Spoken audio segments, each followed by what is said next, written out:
let's start with the obvious here, because one of the things that most of us youngins, they actually don't know, youngins like me, psychology used to only be focused on misery, mental illness, not actual psychological well-being. And that was kind of until you came along. Is that accurate? Yeah, when I went into psychology, it was conflict, aggression, misery, suffering. And when you ask questions like happiness, meaning, love, they'd stare at you as if you came from a different universe. And I learned very quickly what you had to be silent about. So for the first 25 years of my career, I was silent about notions like well-being and happiness and meaning. But then things changed. So what is positive psychology then? Is it just the version of psychology that doesn't focus on things that make us miserable? Is that a fair layman's definition? Um, let's refine it a bit. Sure. Um, Happily. so the approach that psychology took, coming from Freud and Schopenhauer, was the best you could ever do in life was not to be miserable. A low And bar. so a good life held your misery as close to zero as possible. And what positive psychology came along and said was this view that the only thing there was in life were different degrees of suffering up to zero was empirically false, morally insidious, and a personal and political dead end. And it said there's all sorts of stuff above zero that psychology fails to investigate. So positive psychology said, let's look at the stuff north of zero. And the barrier was that everything, there was no theory of well-being. All of our measures were about misery, depression, schizophrenia, alcoholism, and all of our interventions, both pharmacological and psychological, were about reducing suffering. So the question of doing science on well-being 30 years ago was zero. There was nothing around.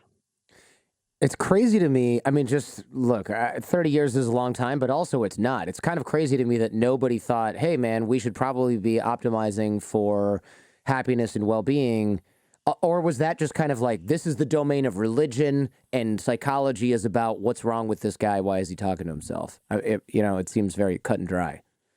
Well, I think the science said that there was just no way of doing good science, no way of measuring, no way of intervening on well-being. And I had an epiphany, which actually changed my mind about it. And eventually the science came along. What was the epiphany? Were you just golfing one day and you were like, you know what? I'm sick of the negativity. No, it was pretty dramatic. I had been elected president of the American Psychological Association, 1996, by the largest vote in history. And presidents are supposed to have initiatives. And I didn't know what mine would be. And I was in my garden with my 5-year-old daughter, Nikki, and we were weeding. And Nikki was having a great time, just throwing weeds in the air, dancing around, singing. And I said, damn it, Nikki, get to work. We're weeding. And she walked away and came back and said, Daddy, can I talk to you? I said, yeah, Nikki, what is it? I said, Daddy, do you remember that before my 5th birthday, I was a whiner? And I said, yeah, you whined all the time. Well, Daddy, have you noticed in the 2 weeks since my 5th birthday, I haven't whined once? I said, oh, yeah. I said, well, Daddy, on my 5th birthday, I decided not to whine anymore. And that was the hardest thing I've ever done. And if I can stop whining, you can stop being such a grouch. Oh, wow. Jordan, in that moment, I realized 3 things. First, that I was a grouch. And that was the first I clue, walked around. I walked around the world looking at all the things that were wrong. And Nikki hit it on the head. And maybe I could change. And the second thing was I realized that my theory of raising children was wrong. And the theory was correct their errors. And if you correct all the things they're doing wrong, you get an exemplary child. And I realized that was nonsense. And the third thing I realized was that my profession, which I had just been elected to head, uh, was half baked. The part that was baked was all about misery and suffering. And what was unbaked was what Nikki had just shown me, human strengths, the things you're really good at, well-being and the like. And so in that moment, I resolved that maybe I could get people, the clinicians and the scientists, to work on what makes life worth living, not just on what cripples life. So that was the epiphany. I like it. I think it's, look, for me, positive psychology has been a life changing set of ideas and concepts. And I think most people who study or look at, I shouldn't say study, most sort of amateur hacks like myself who do podcasts that have psychologists on, we like this stuff, right? It's nice to think that we have some control, some agency over our level of optimism, our level of happiness, really. I was trying to think of another word and I can't because that's the best one for it.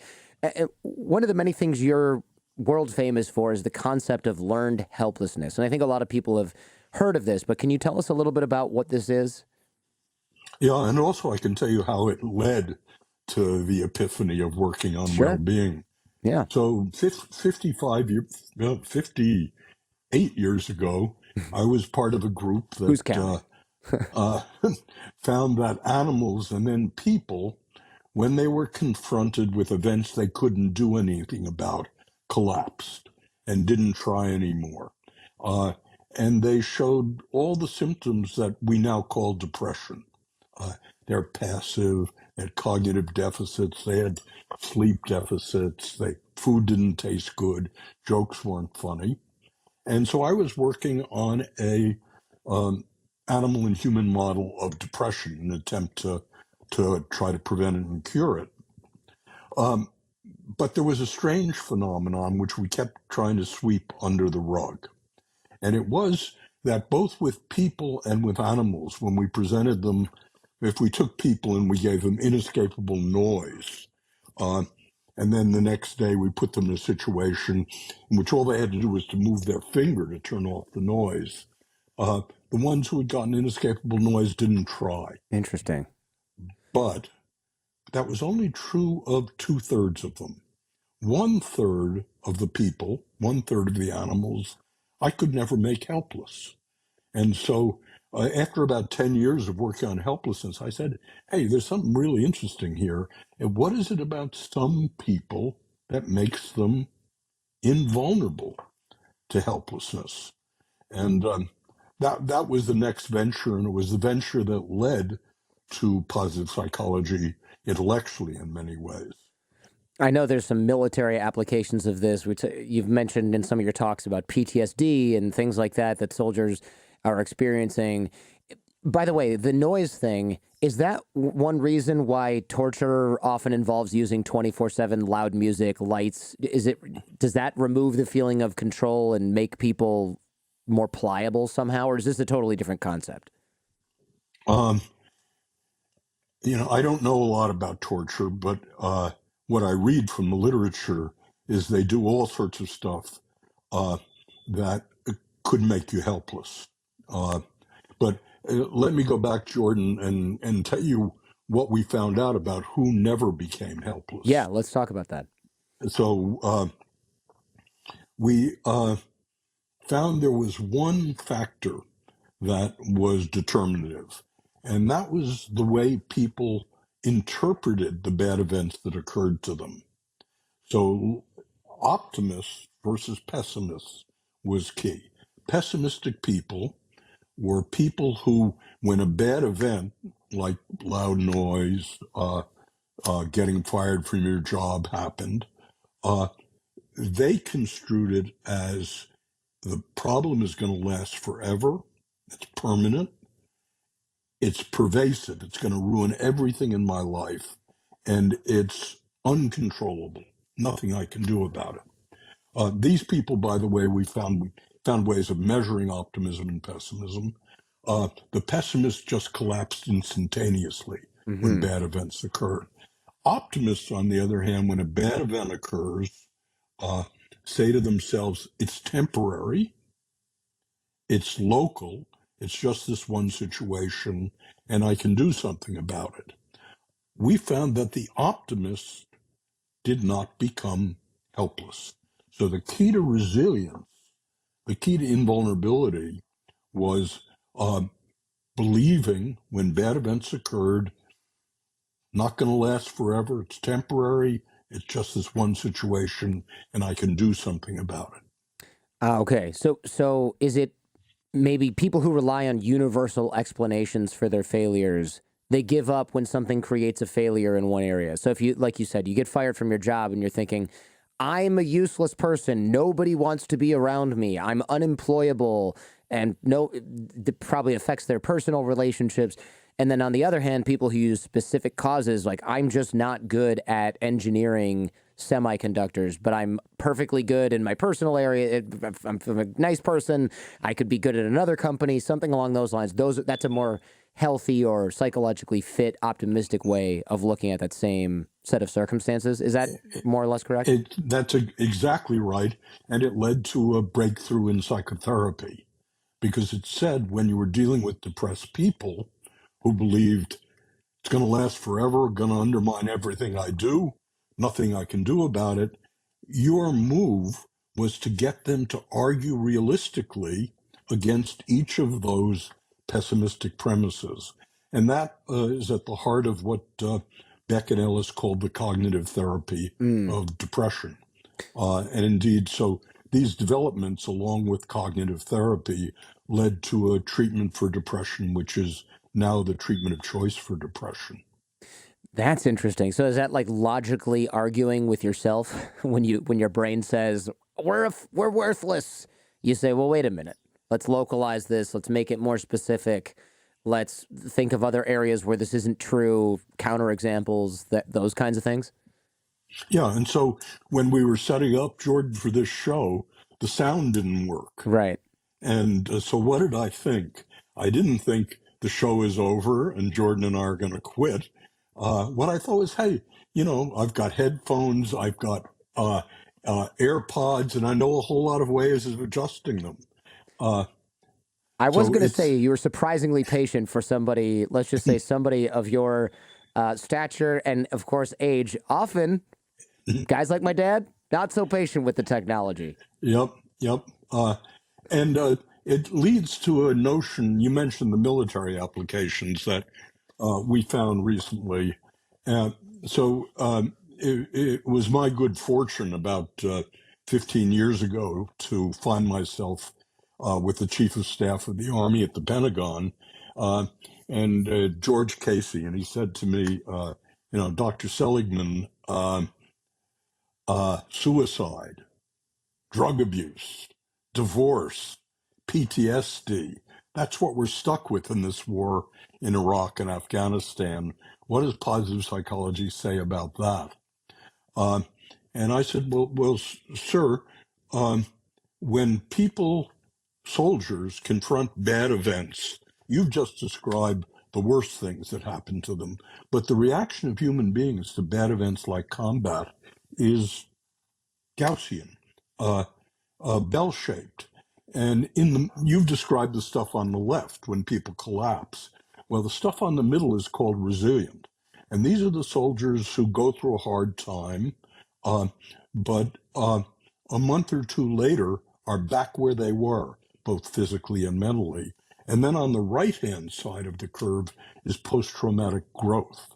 And these are the soldiers who often have a very hard time in combat, but we find a year later they're stronger physically than they were to begin with, and they're mentally in better shape than they were to begin with.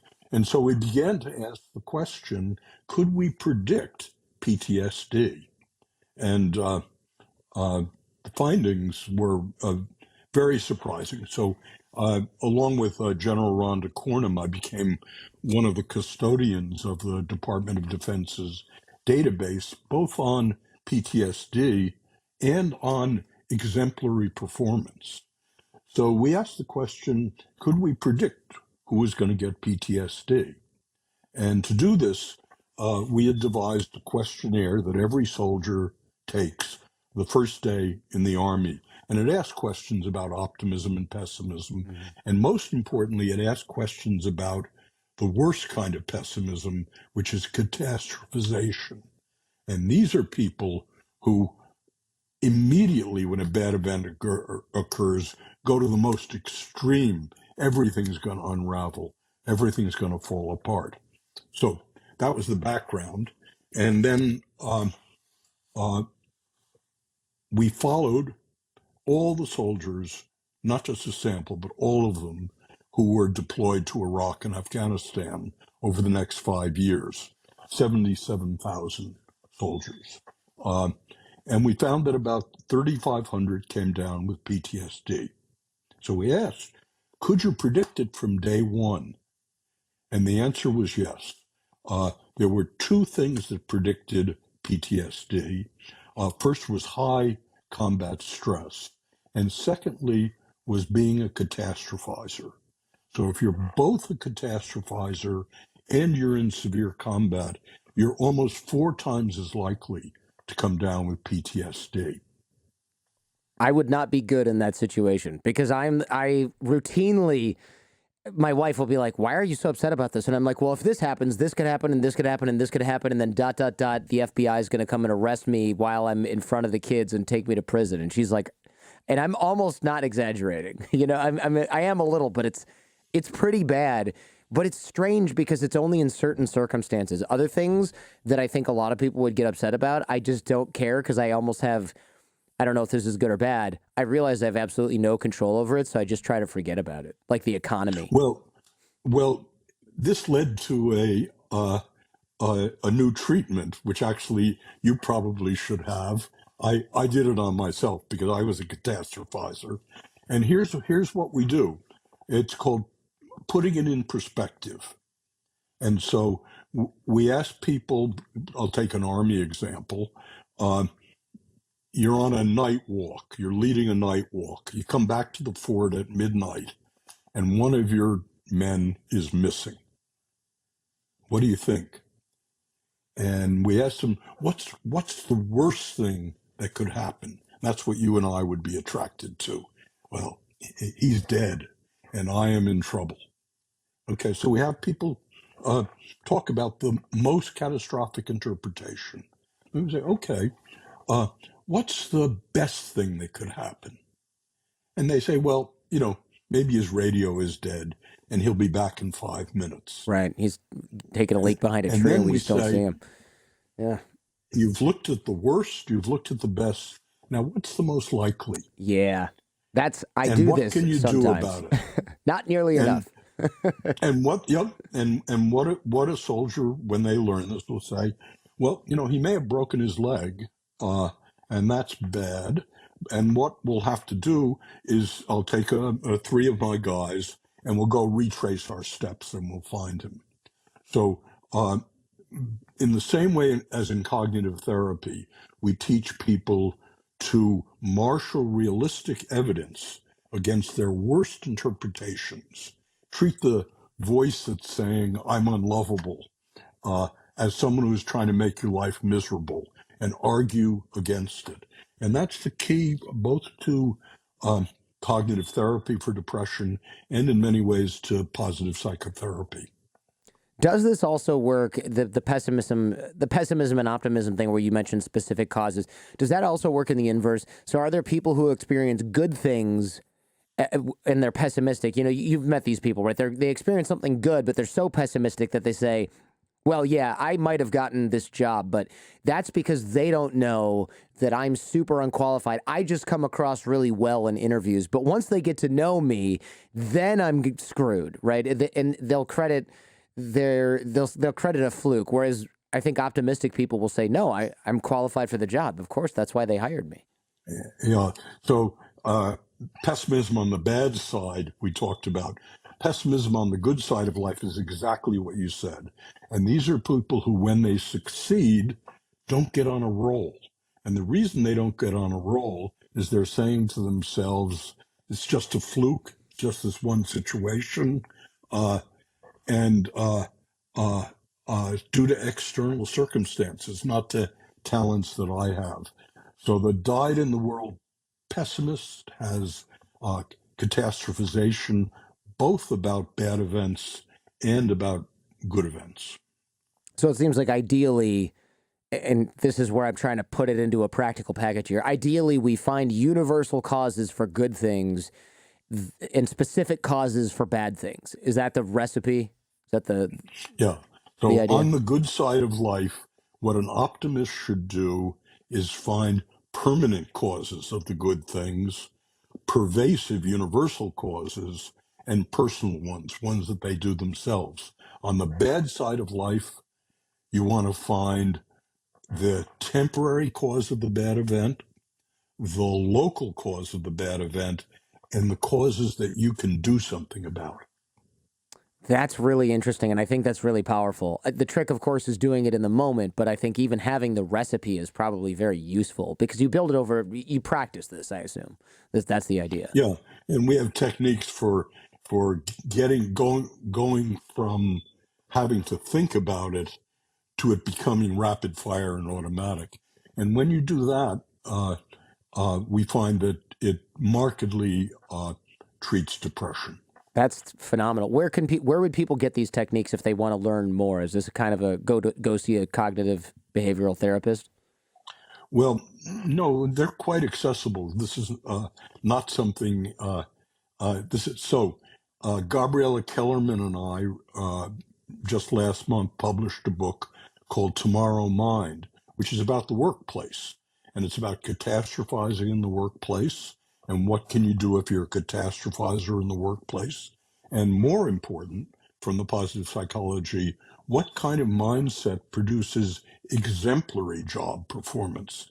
So you can go to Tomorrowmind and get the techniques, or Okay. you can go to a book I wrote called Learned Optimism and get the techniques. We'll link to both of those then in the show notes for this episode. I want to talk a little bit about purpose. Generally, I don't love super broad topics like finding your purpose or whatever, but you mentioned some really interesting points in one of your earlier talks.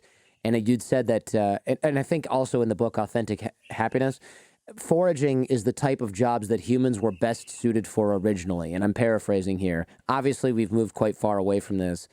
Many jobs are going to be replaced by automation. And you said that something along the lines of when unemployment goes up, death rates and lack of purpose also go up. And we don't have to worry about how that's measured, but that seems it seems like we're headed for a crisis of purpose. Would you, or am I catastrophizing? No, you got it. So here's let me frame the issue of purpose and its importance in your own life and work. Um, so it's been known for about 30 years on the job. If you think your job has meaning, you do it better. You work harder at it. You don't quit, etc. And so it turns out that meaning and purpose fuel productivity, uh, but they're very hard to measure. And I never much like them because if I ask you right now, how meaningful is your life, Jordan? Yeah, You know, I it's a can head only do a scratcher. binary thing with that, right? I can just say it is somewhat meaningful at least most of the time, maybe. Yeah, but a million years from now, no one's going to ever remember you or me. So, questions of meaning are very hard to come to grips with. But mattering is a lot better substitute. To what extent do you matter? If you vanish today, what would happen to your family? If you vanish today, what would happen to the Jordan Harbinger show, etc.? So we find we can quantify the extent to which people feel they matter with their family, they matter at work, and they matter in the world. And those are both measurable and they're buildable in the workplace. So you can teach managers techniques of making the people who work with you feel that they matter. Whereas it's very hard to teach people, to teach managers, ensure that the people who work for you think they have meaning. So mattering is the 21st century substitute for meaning. Happier people, you mentioned that happier people are more productive at work. Why do we think that is? It seems like almost like an obvious thing that we should all know, but why does that happen? Well, first, let me document the question. So again, with our Army data set, we had everyone in the Army, 990,000 soldiers, and we watched them for 5 years. They took the test at the beginning, and in the course of 5 years, 12% of them win either heroism awards or exemplary work awards.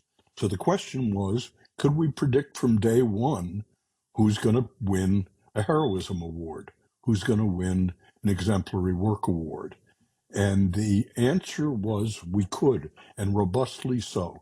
And there were three things that predicted it. First, being someone with high positive emotion. Secondly, being an optimist, and we talked about that before, people who have an optimistic set on the things, the good and bad things that happen to them. And three, very importantly, being low negative affect. So high positive affect, high optimism, low negative affect. Formula for doing good work. Now, question is why? Well, we know of a couple of mechanisms. So the optimism mechanism works through trying. So going back to learned helplessness, what happens in learned helplessness is you give up, you don't try. If you're optimistic, you keep trying, and that produces exemplary work. The second factor is people like happier people more than sad people. So misery loves company, but company does not like misery. And the way people have demonstrated that is you have people make cold calls, either in a sad voice or in a chirpy voice, and you just keep going until they hang up on you. You hang up on people who are sad quicker than you hang up on people who are optimistic and chirpy. That certainly makes sense. And I know just from sales experience, I can't even imagine trying to make a sales call with a low energy or sad voice. It would be so difficult to even do that all day. And when you are in a cheerful, energetic mood, sales calls are quite easy. I mean, they can even be fun, depending on what you're selling and how well you're doing. Yeah, so if all we cared about at work was productivity, it would be very important to have high well-being people doing it. But I do care about productivity, but for me, high happiness, high well-being is a very important end in itself. And even if it didn't produce more productivity, we'd still want it. Hey, if you like what you're hearing and seeing, check out the Jordan Harbinger Show podcast feed. There's a lot more just like this. You can find the Jordan Harbinger Show in Apple Podcasts, Spotify, or wherever you get your podcasts. Now, back to the show. Tell me about this nun study. This is very interesting because it's a fun sort of control, right? Because they all lived the same diet, they lived in the same place, they essentially had the same socioeconomic status, and they all kept journals or wrote letters. I mean, this is such a fascinating way to study a group of people. Yeah, I've spent a lot of my life trying to predict morbidity and mortality. And indeed, the question is who lives longer, who gets more illnesses, and what are the psychological contributions to that?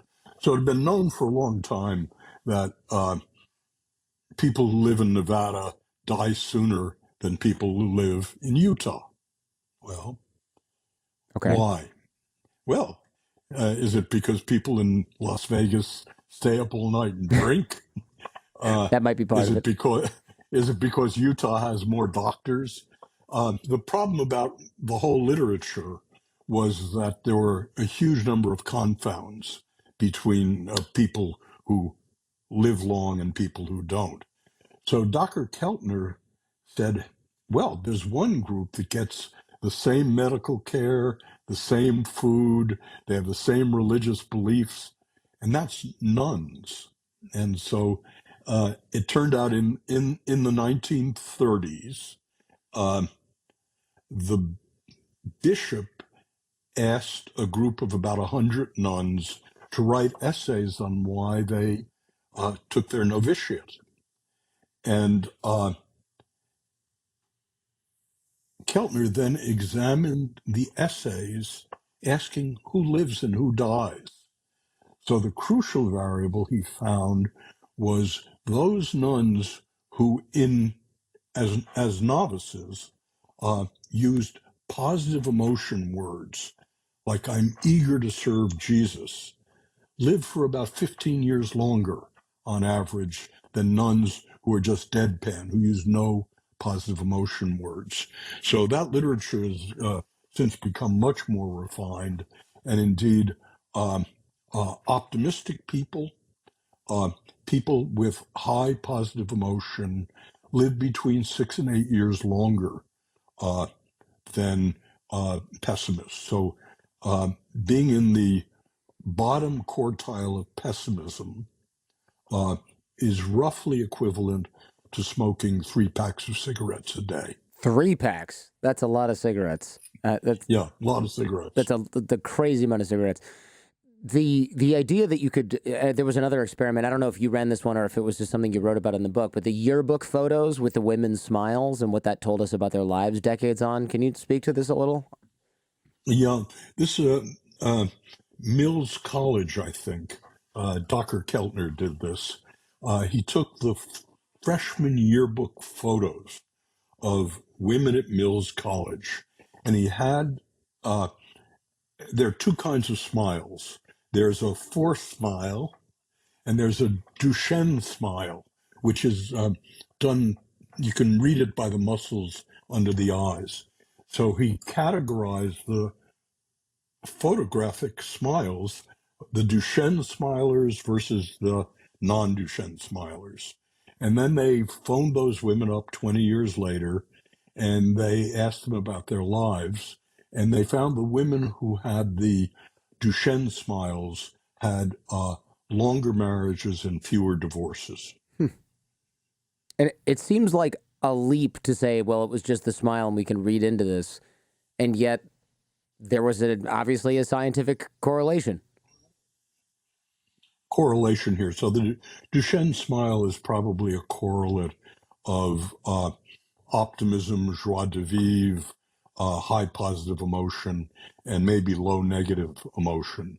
And all of those, since the classic Nun study and Mills College study, have been documented as correlating with lower morbidity and lower mortality.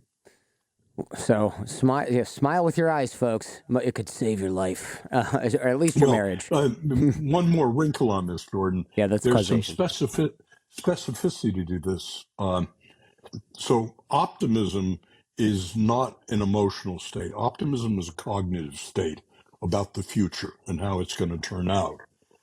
Whereas smiling, being cheerful and merry, is an emotional state.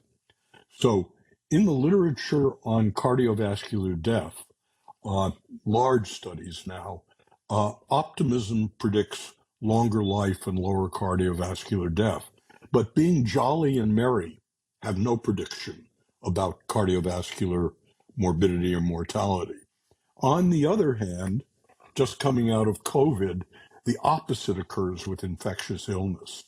So Sheldon Cohn took volunteers, paid them $300, and put rhinoviruses into their nose, 50% getting a cold. And then he isolated them in a hotel room, paid them $300 a piece. This is a lot of money when it was done, and asked who got a cold and who didn't.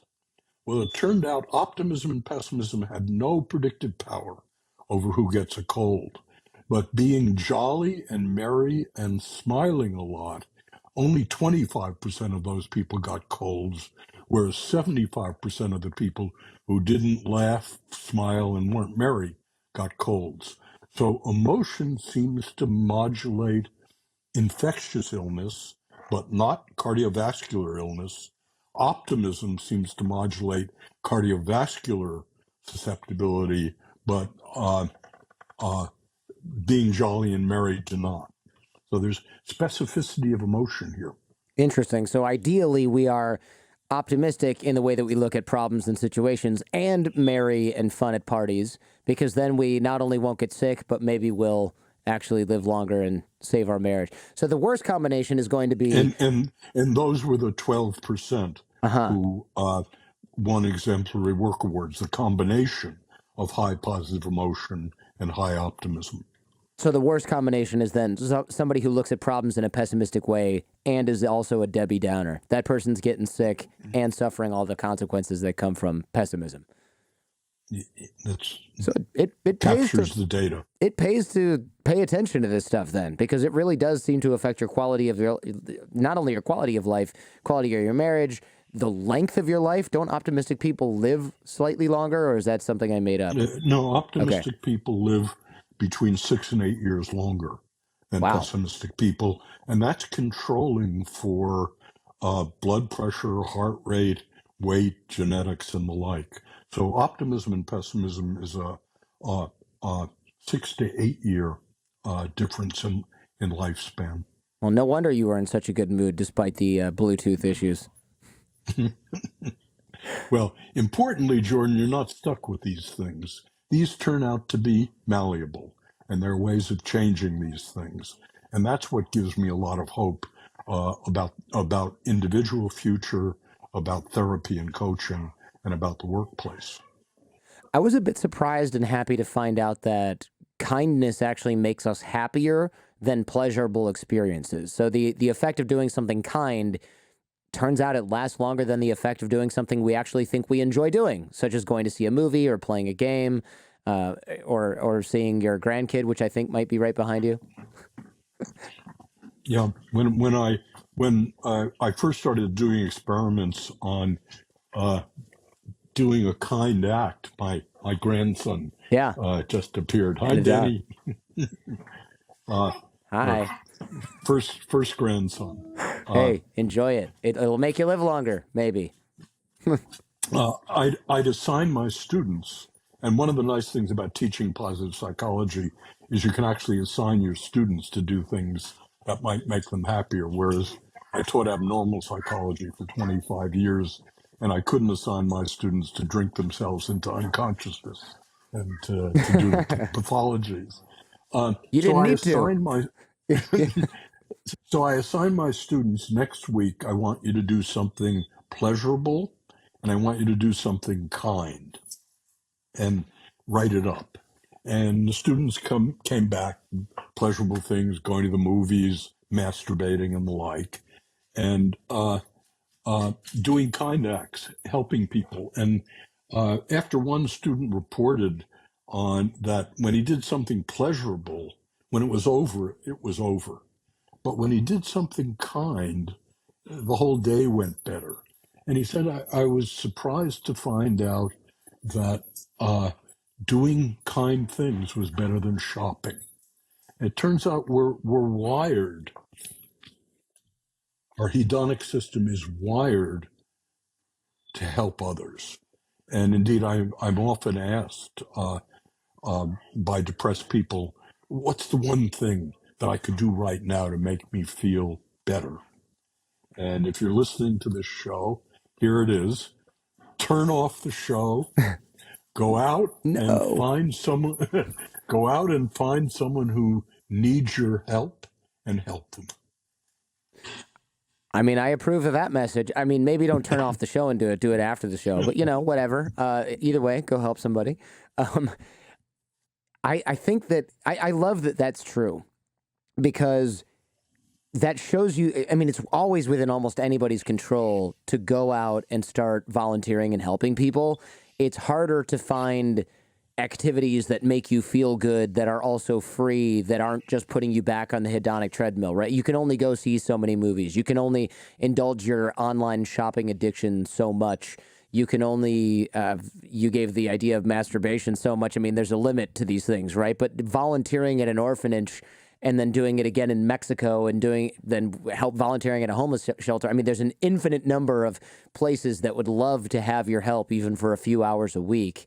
And if you're getting a greater effect from that, and it's also an endless source, right? Because you're never going to run out of those things and they don't cost any money, then that's good news. I mean, that's good news for everybody. Yeah, material objects are all like French vanilla ice cream. Mm-hmm. And that is, the first taste is great, the second taste is a little worse, and down to the seventh taste, it's like cardboard. Mm-hmm.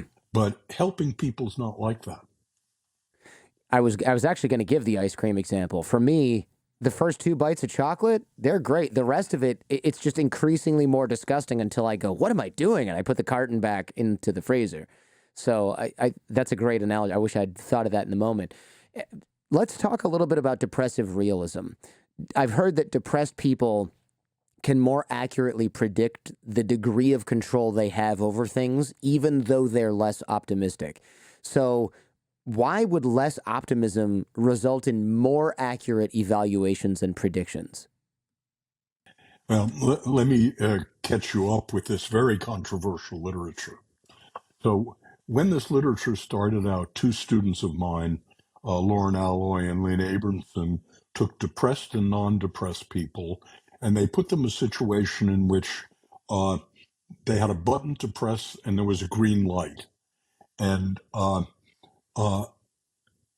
when you had no control, that is, when pressing the button was irrelevant to whether or not the green light went on, uh, depressed people were accurate. They said, I have no control. And non-depressed people showed a big illusion of control. They thought they were still in control of the light. And this led to a literature called uh, Sadder but Wiser, and that you should get a depressed friend to invest in the stock market for you and the like. And so that literature evolved over the next 50 years, and people went and they had people estimate how much money they had in their pocket now. We can try it. How much money do you think you have in your pocket now? Me, zero, because I don't even carry my Oh, wallet, okay. but I'm in my house. Okay, so we can't do it with you. It turned out with realistic things and not laboratory settings that depressed people and non-depressed people were about equal. And importantly, what non-depressed people did in general when they got bad news was they were able to act on it and do something about it. So right now, the Sadder but Wiser literature is roughly a tie. It's not clear who believes they have more control, but the clear part is that optimistic, non-depressed people act on bad news and do something about it. Depressed people seem to be passive about it. And yet, happy people are often better at making big life decisions. That's something you noted in the book. And so this was confusing for me, right? It seems a little bit like an oxymoron. If depressed people see things more clearly than positive and optimistic people, why do optimistic people somehow have the ability to make better decisions with what sounds like less accurate information? Well, I'm not sure that's true. Okay, The main advantage of optimism is trying harder. And if you're in a world in which the goal is obtainable, if you try harder, optimism has a big I advantage. see. I'm not convinced that optimistic people um, are better decision makers cognitively.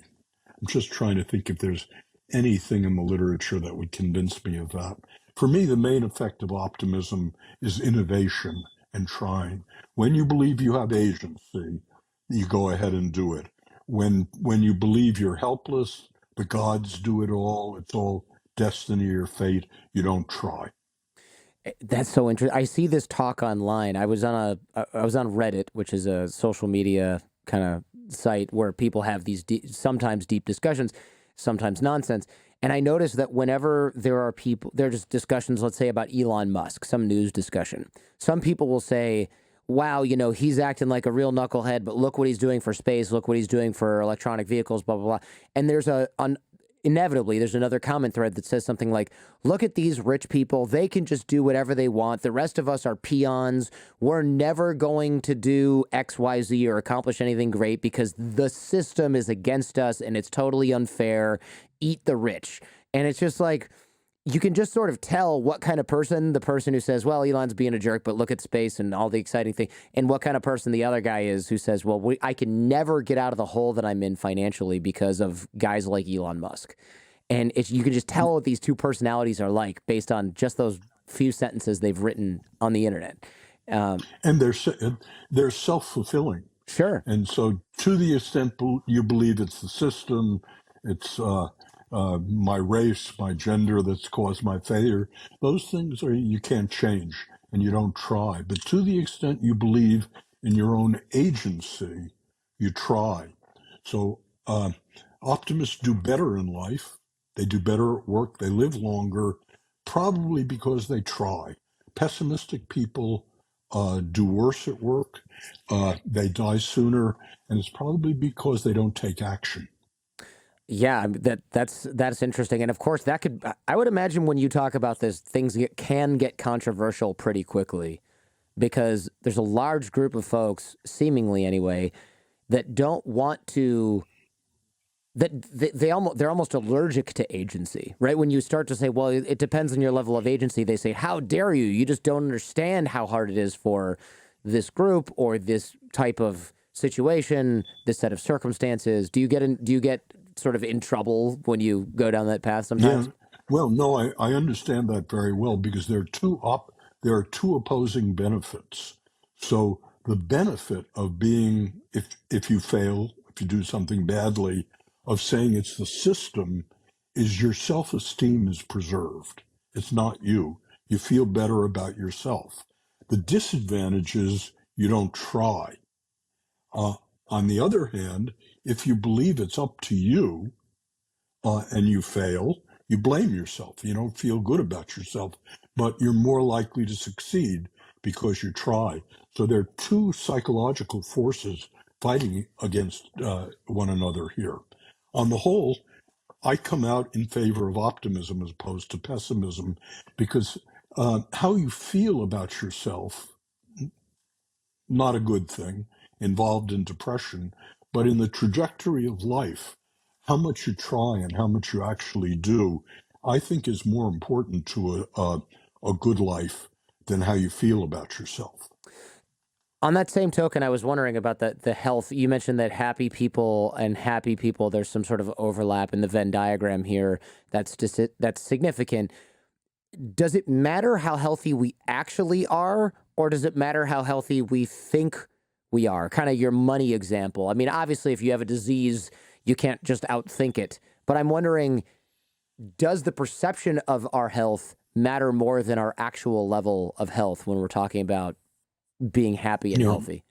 Does that question make sense? I don't know the answer to that for health, but there's a very interesting finding from divorce and marital satisfaction, Hmm. which is directly analogous. So um, if I ask you to about your spouse to rate how intelligent she is, how pretty she is, how much fun she is to be around, a whole bunch of ratings, and then I ask your friends to do the same rating of your spouse, you can subtract one from the other. That is, you can ask, to what extent does Jordan have benign illusions about his spouse, or to what extent is he mercilessly realistic? Okay, that's part one. And then you use that discrepancy to predict marital satisfaction and divorce. Benign illusions matter. So the larger your overestimation of your spouse's intelligence, good humor, attractiveness compared to your friends, the better the marriage. Huh. How interesting. I mean, that's quite. There's a lot to think about with that.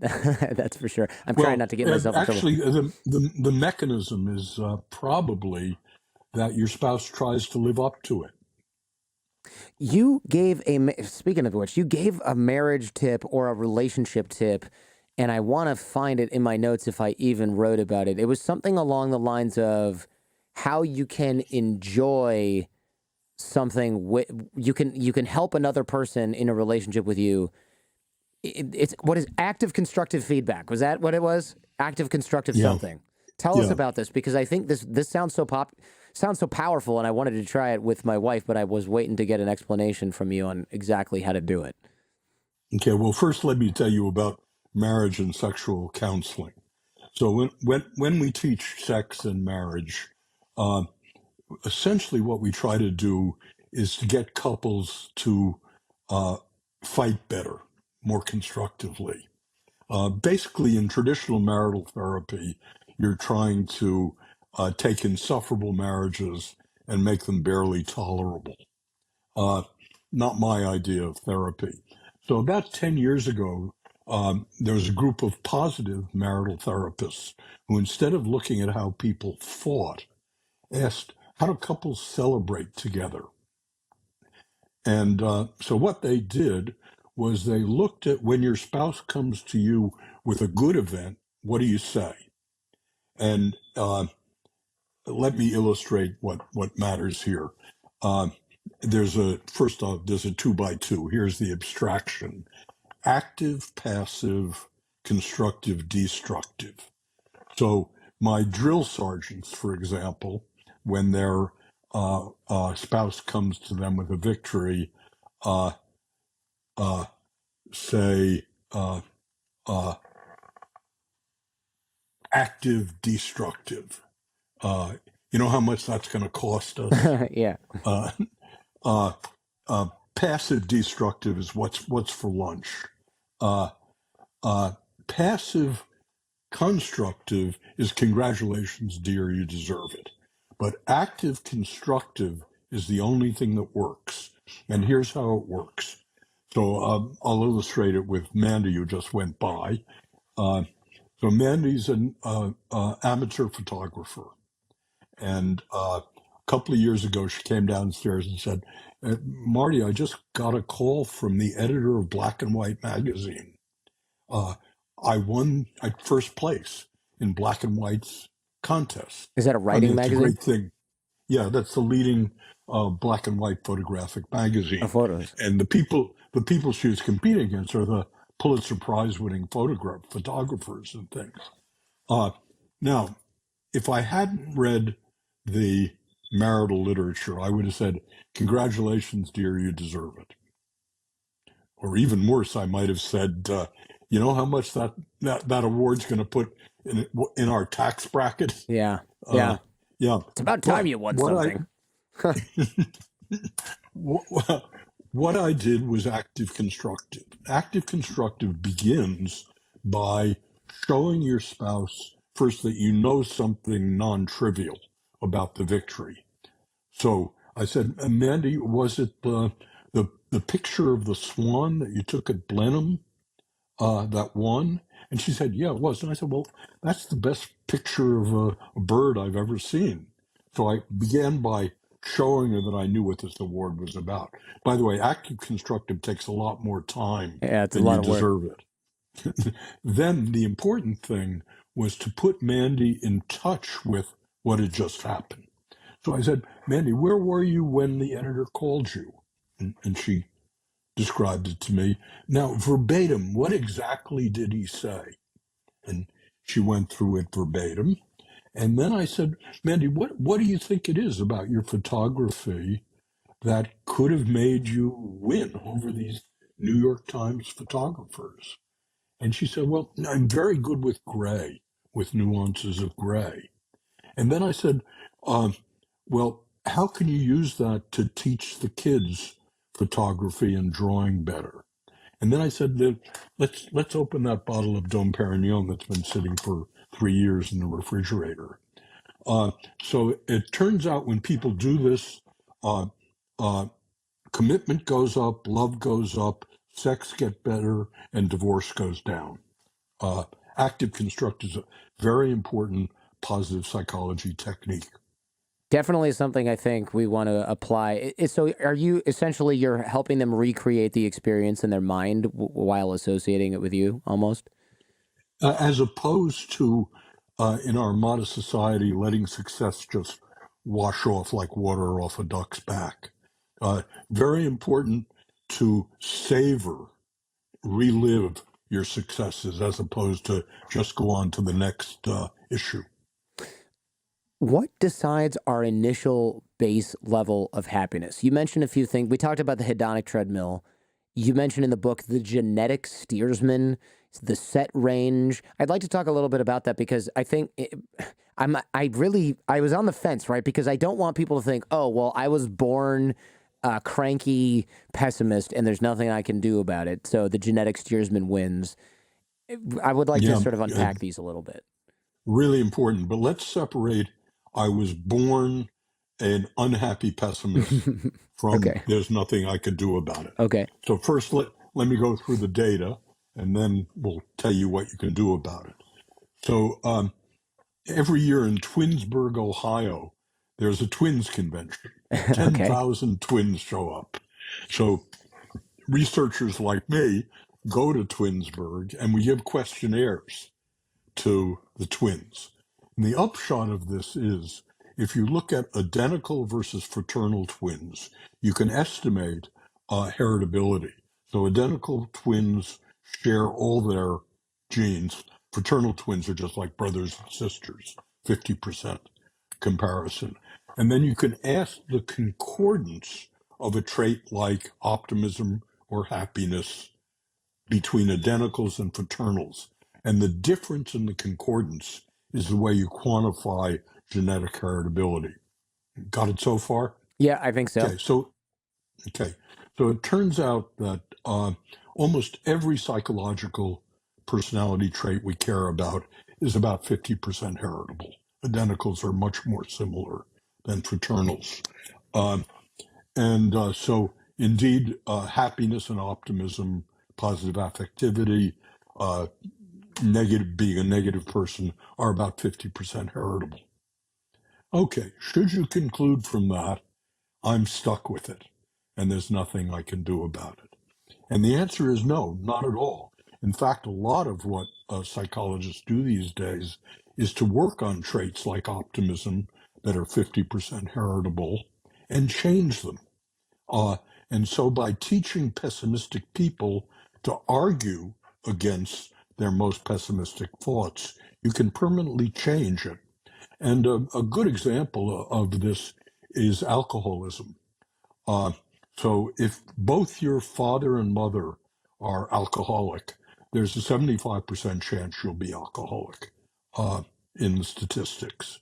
Well, does that mean you're doomed to it? And the answer is no. Once you know that, you become a teetotaler. That is, you do the environmental things that keep you from becoming an alcoholic. So very importantly, for optimism, for positive emotion, for negative emotion, there are a whole panoply of techniques, particularly if you're genetically susceptible, that you can use to counter it. So yes, you were born with this, but no, you can do a lot to get out of it. That's good news. And I appreciate you making that distinction. You noted in Authentic Happiness in the book, one of your books, one of many, childhood events rarely influence adult levels of happiness. Now, did I get that right? It's almost hard to believe, or am I misunderstanding this? Uh, that would be an exaggeration. Okay. So let me tell you what the data look like. And where these data come from, by the way, is from twin registers. So, for example, the Virginia Twin Register, there's 16,000 twins, and you can follow them across life. And half are fraternal and half are identical.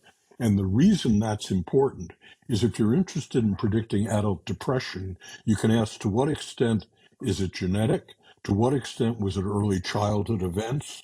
To what extent is it recent bad events like divorce that produce it?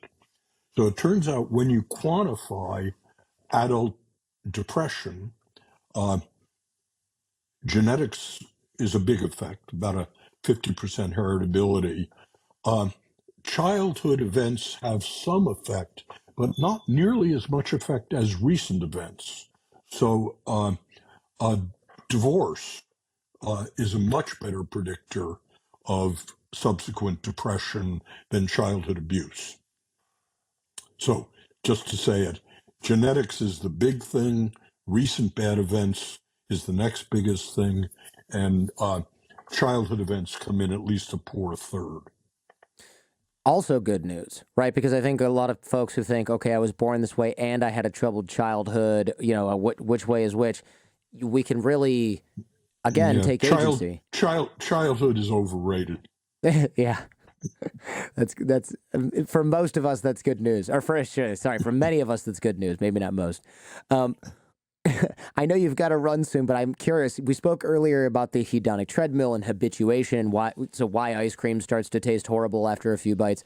Are there ways we can stop that from happening or slow that process and maybe keep things as novel as possible so that we derive maximum pleasure? I don't know if that's a good goal to have, but I'm curious if there's ways to sort of hack this. I don't know if we need to be hacking Yeah, ways to eat more ice there's cream.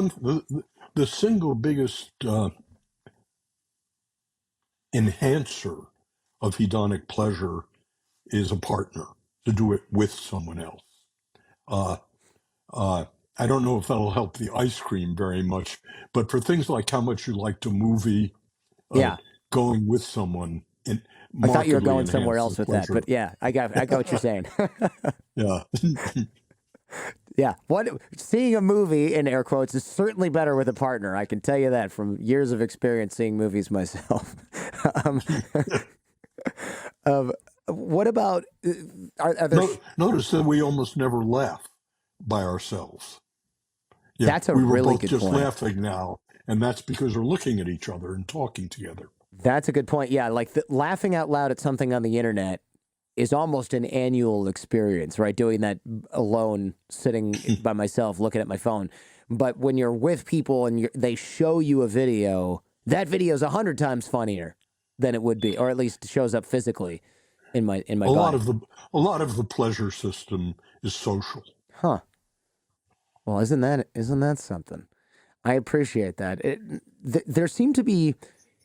Tell me what you think about this. There's too many shortcuts to something being to pleasure these days. There's too many easy ways to access it. And I think you illustrated this really well with the lizard that wouldn't eat the ham sandwich. Does this example is this example too old? Do you remember this? Oh, that's a great example. Where did you find it? I'm not Gosh, even sure I ever wrote about it. y- But if you let me didn't let me write about talk it, about it. it's probably in some talk you gave in Australia in the 90s or whatever I was It's listening to. really important, and it's more than a metaphor. When I was an undergraduate, one of my teachers was a ethologist named Julian James. Actually, brilliant man, and he had been given a big South American lizard as a pet. And I came in one day and I saw this beautiful South American lizard. And Julian told me the following story, that when he first got the lizard, it wouldn't eat anything and it was dying. It was day after day, it would not eat. And so Julian brought in live ants, wouldn't eat. Uh, Brought in Cheerios, wouldn't eat. This went on through a whole bunch of foods. And after about a week, he brought in his lunch, a ham sandwich, and he offered it to the lizard, and the lizard wouldn't eat it. Put the ham sandwich down, and he read the New York Times.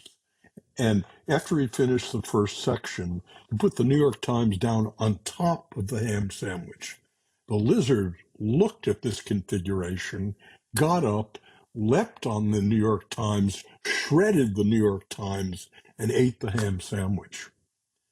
Which is to say, the lizard was designed not for pleasure, but for the pursuit, for the consumatory response of hunting and shredding before it would eat. And there's quite a lot of human endeavor that says there aren't really shortcuts to pleasure. Pleasure comes from action and from pursuit. The pleasure of pursuit. Interesting. So this is almost like, instead of just, how do we apply this to humans, right? It's like cook your own food instead of going out to eat all the time. That's kind of the only thing I can come up with on the fly here. Well, I think in general it tells us we're not wired directly to feel good. We're wired directly to do stuff in the world. Uh, uh, so uh, reward, getting money, uh, uh, having attention, having love work better when you earn them and you do things to deserve them when they're just bestowed on you. Look, this might be a little bit off topic or a little bit outside your wheelhouse, but a lot of people would argue today that there's not a whole lot to be optimistic for, right? We've got a pandemic, there's a war in Ukraine, people are threatening to nuke, there's all kinds of disputes going on and divisiveness in American politics and elsewhere in the world. Are you optimistic about the future of humanity, or are these just little blips on the radar? Yeah, well, we've got a lot of Yeats going on now. What rough beast? Its time come round at last. Is slouches its way to Bethlehem to be born, and that's kind of the pessimistic view of the future. Um, I I have a very optimistic view of the future. So I think the last 2 centuries of human progress have been truly astonishing. That childhood mortality has gone from 44% to 1%. But life expectancy's gone from 35 to 80. That 200 years ago, 90% of people lived on $1 a day. Now, 10% of people live on $1 a day. So I'm very optimistic about human innovation, human agency, as overcoming, as it just did with COVID. Um, COVID was bad, and indeed could have been almost as bad as the Black Plague. But Jordan, I'm remind here. It's not Yeats, but it's Juliana of Norwich that I go to now about the human future. So Juliana was a female monk in Norwich in the 14th century, right in the middle of the Black Plague. And in 1365, she wrote the following: He said not, thou shalt not be tempestive. He said not, thou shalt not be travailed. He said not, thou shalt not be diseased. He said, thou shalt not be overcome. And all shall be well, and all shall be well, and all manner of things shall be well. So it's not that we aren't going to face difficulty. It's just that we have the ability to overcome that difficulty. And that's the idea, right? It's not that bad things will never happen. It's that we have the ability to take care of them. That's how we got here, Jordan. It's because our ancestors overcame all sorts of survival and reproductive issues. So we are creatures of innovation. We're creatures of overcoming. Martin Seligman, thank you so much for doing the show. You've been on my list for a decade. I'm grateful we were finally able to do this. And I'm optimistic that we might be able to do it again. We'll see. You're obviously gonna live longer because of that attitude. So hopefully we'll have another chance. Both of us, I hope. Yeah, yeah, me too. Thank you so much. Yeah, you're welcome, Jordan. Let me know if you find E. Wayne. Thanks for checking out this entire episode of The Jordan Harbinger Show. If you're interested in exploring this topic further, check out the Jordan Harbinger Show podcast feed. There, we dive even deeper on this and many other topics. In the audio podcast, I also close open loops, cover things discussed off camera, off air, and give some parting lessons from our guest. You can find The Jordan Harbinger Show in Apple Podcasts, Spotify, any podcast app, or at jordanharbinger.com. And also, if you found this episode useful, please share it with those you care about. Last but not least, like, comment, and subscribe.